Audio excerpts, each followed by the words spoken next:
जिसके कारण आज देश की राष्ट्रपति एक आदिवासी परिवार की बेटी है। जिस समाज को सबसे अंत में पूछा गया, जिसको वंचित रखा गया, उस समाज की बेटी आज देश की राष्ट्रपति के रूप में पहली नागरिक है।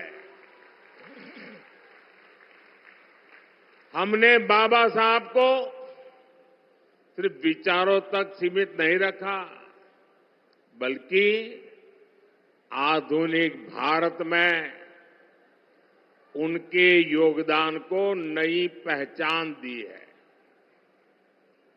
आप मोबाइल फोन से जो डिजिटल पेमेंट करते हैं ना, उस डिजिटल पेमेंट जो योजना है, उसका नाम भीम यूपीआई है। ये भीम यूपीआई बाबा साहब के नाम पर हमने रखा है। भाइयों और बहनों, देश की आजादी में और राष्ट्र निर्माण में आदिवासी समाज का बहुत समृद्ध योगदान रहा है। इस मिट्टी ने तो गौंड वंश के राजा विभूति सिंह के रूप में एक महान स्वतंत्रता सेनानी देश को दिया है। यहां मेरी साथियों से प्रार्थना है कि अब मैदान में जगह नहीं है, कृपा करके आप थोड़ा संयम बरतिए। आप आगे नहीं आ पाएंगे। मुझे क्षमा कीजिए, आप में से बहुत लोग हैं जो मुझे देख नहीं पा रहे हैं। मैं इसके लिए आपकी क्षमा मांगता हूं, लेकिन मैं आपसे प्रार्थना करता हूं, मेरी आवाज आप तक पहुंच रही है। कृपया आप आगे आने की कोशिश मत कीजिए, जगह नहीं है और ज्यादा भीड़ होगी, किसी को चोट लग जाएगी भैया, और आपको चोट लगना मतलब मुझे चोट लगना होता है।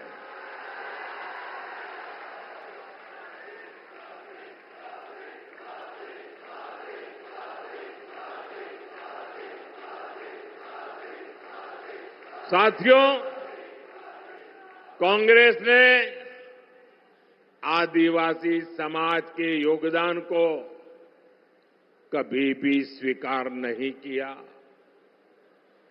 भगवान बिरसा मुंडा के जन्म दिवस को राष्ट्रीय जनजातीय गौरव दिवस के रूप में घोषित करने का सौभाग्य भी बीजेपी की सरकार को मिला है।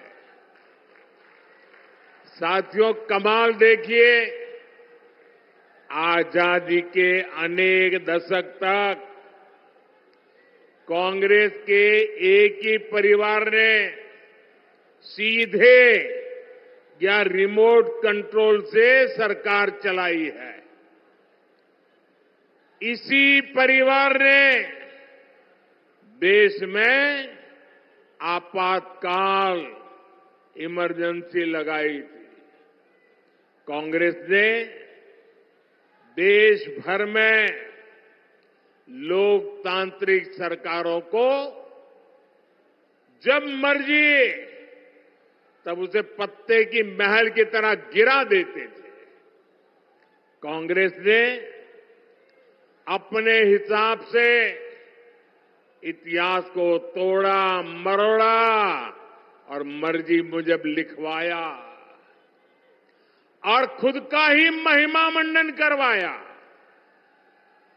कांग्रेस की माने तो तब लोकतंत्र ठीक चल रहा था, फल फूल रहा था, ऐसे वो मार रहे गप्पे।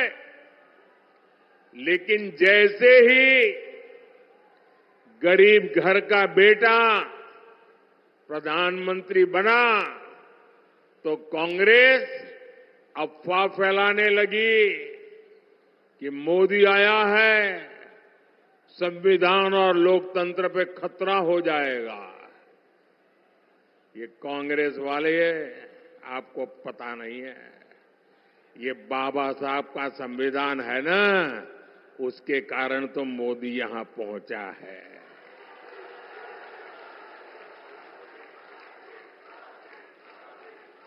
अब तो कांग्रेस का शाही परिवार धमकी दे रहा है, मोदी तीसरी बार प्रधानमंत्री बना तो देश में आग लग जाएगी। ये 14 में भी बोलते थे, कभी आग लगी क्या? ये 19 में भी बोलते थे, कभी आग लगी क्या? ये राम मंदिर के लिए भी बोलते थे, कभी आग लगी क्या? ये 370 के लिए भी बोलते थे, आग लगी क्या? बस देश को डराओ, घबराओ, भ्रम फैलाओ। भाइयों और बहनों, आग देश में नहीं लगी, आग जलन उनके दिलों में लगी है। ये जलन उनके दिल और दिमाग में ऐसे भरी पड़ी है कि वो उनको अंदर से जलाती जा रही है।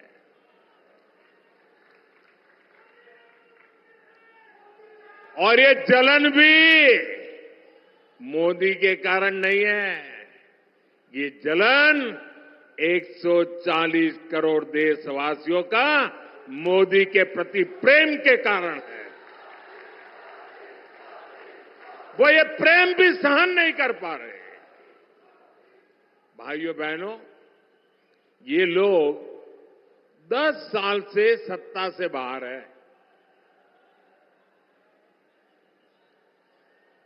10 साल में ऐसे छटपटा रहे हैं जैसे उनका सब कुछ लूट गया, उनकी भावी पीढ़ियों का ही जैसे लूट गया। और कांग्रेस वाले अगर यही कारनामे करते रहेंगे ना, उनका तौर तरीका यही रहेगा, तो ये जलन उनको इतनी जला देगी कि देश आगे कभी मौका देने को तैयार नहीं होगा। और इसका कारण साफ है, आप दुनिया की स्थिति देख रहे हैं, युद्ध हो, अराजकता हो, अनिश्चितता की स्थिति, चारों तरफ एक धुंधला वातावरण बन गया है।